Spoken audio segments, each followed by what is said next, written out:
semua. Awak apa khabar?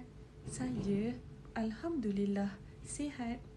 Hari ini saya mahu cerita tentang diri saya. Awak mahu dengar cerita saya? Jom dengar cerita saya. Nama saya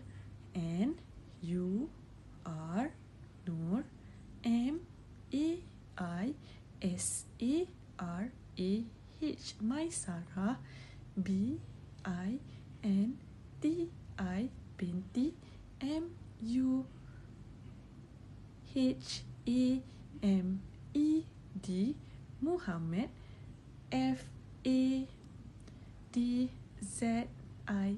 Muhammad, Muhammad Fadzil. Nur Maisarah binti Muhammad Fadzil.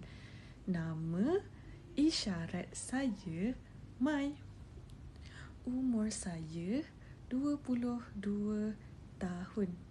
Saya lahir di Pahang. Saya ada 1 orang abang dan 1 orang adik lelaki.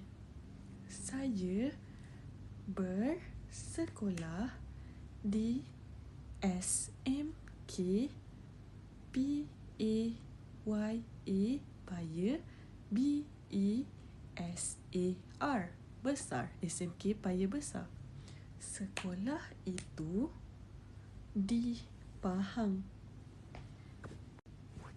Kini saya belajar di UKM,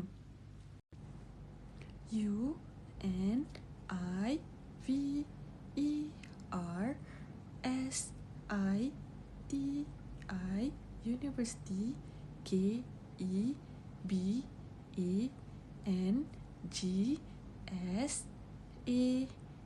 KEBANGSAAN, kebangsaan, MALAYSIA,